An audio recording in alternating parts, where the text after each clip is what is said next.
नमस्कार बच्चों, आज 4 तारीख की कक्षा में आप सभी का स्वागत है। हमने पहली वीडियोस में इनमें देखा था कवयित्री परिचय। कुछ बच्चों ने कवि लिख दिया, कवि नहीं है, ये कौन है? कवयित्री। भक्ति काल की कवयित्री हैं। भक्ति काल के अन्य कवि आपने पढ़े, कबीरदास, सूरदास, मीराबाई, तुलसीदास। उसी में एक नाम ये है ललिता। आज हम पहली व्याख्या करेंगे, ध्यान से देखिए। रस्सी कच्चे धागे की खींच रही मैं नाव, जाने कब सुन मेरी पुकार, करे देव भव सागर पार। पानी टपके कच्चे सकोरे, व्यर्थ प्रयास हो रहे मेरे, जी में उठती रह हूँ, घर जाने की चाह है। आपने शब्दार्थ भी करे थे इसके, तो शब्दार्थों में भी आपने देखा था कि रस्सी क्या है।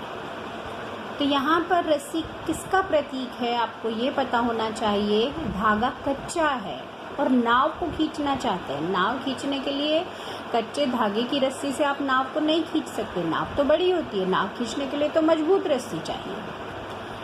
अब ये भव सागर का मतलब, ये संसार के लिए बात हम प्रयोग कर रहे हैं कि ये सांसारिक जो हमारा सागर है, संसार को एक सागर के समान माना। तो यहाँ आपका रूपक अलंकार हो गया। अलंकार तो अभी मैं आपको कराऊंगी, लेकिन अगर यहाँ पर आपको समास भेद बताना होगा तो ये आपका कर्मधारय समास हो गया।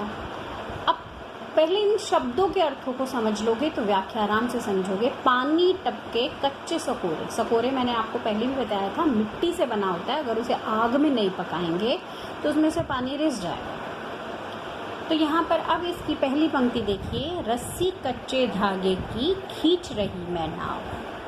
कवयित्री कह रही हैं कि हे परमात्मा, भगवान से कह रही है, प्रभु से कह रही है, हे परमात्मा, मैं जिस जीवन रूपी नाव, हमारा नाव कौन है? हमारे जीवन को कहा है। इस जीवन रूपी नाव से इस सांसारिक सागर को पार करने का प्रयास कर रही हूँ कि इस संसार को मैं पार करना चाहती हूँ। और इस जीवन रूपी नाव को जिस प्राण रूपी रस्सी से, ये रस्सी कच्चे धागे की कौन है? हमारे प्राण। प्राण कैसे होते हैं? नश्वर होते हैं, क्षणभंगुर है।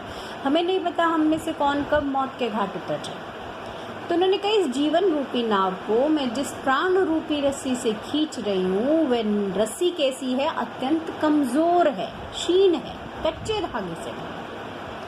यहाँ पर रस्सी कच्चे धागे की, इसका अर्थ कि जो हमारा जीवन है वो अत्यंत ही क्षीण है, कमज़ोर है और कच्चे धागे के समान है।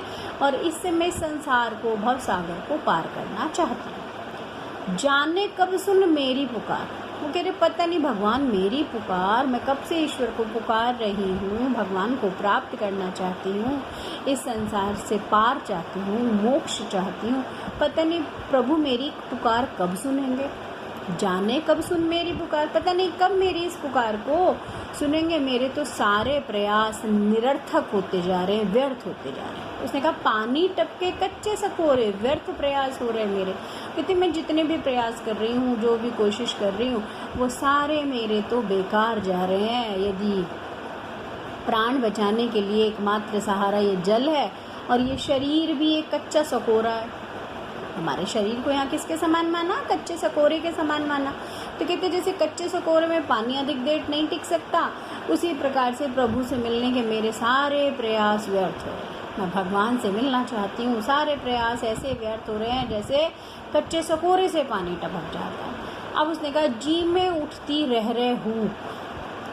और कहते मेरे हृदय में रह कर तीव्र इच्छा, तड़प उठ रही है। हुक का मतलब तड़प, कि मैं पता नहीं अपने प्रभु से कब मिलूंगी। घर जाने की चाह है घेरे, कि मैं अपने घर जाना चाहती हूँ। अपने घर जाने का मतलब है परमात्मा के घर, भगवान के घर, मोक्ष की प्राप्ति। कहते मैं तो अपने प्रभु से मिलना चाहती हूँ और मेरी ये इच्छा दिन प्रतिदिन बढ़ती जा रही है। ये जी में उठती रह रहे हो कि मेरे मन में तो ये दिन प्रतिदिन मेरी चाह बढ़ रही है, इच्छा उत्पन्न हो रही है कि मुझे अपने भगवान से मिलना है, प्रभु के घर जाना है। तो हे परमात्मा, मुझे इस भव सागर से पार करा दीजिए। मैं इस संसार से पार पाना चाहती हूँ, इस सांसारिक सागर से पार करना चाहती हूँ, इस सांसारिक सागर से मुक्ति चाहती हूँ। तो यहाँ पर कवित्री बार बार भगवान से प्रार्थना कर रही है कि मुझे इस संसार से पार करा दो। मेरे मन में हूक उठ रही है, मुझे प्रभु के घर जाना है, भगवान आपसे मिलना। धन्यवाद।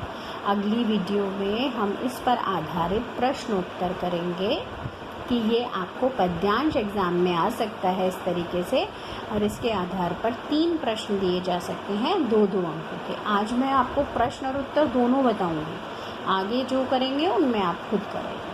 धन्यवाद।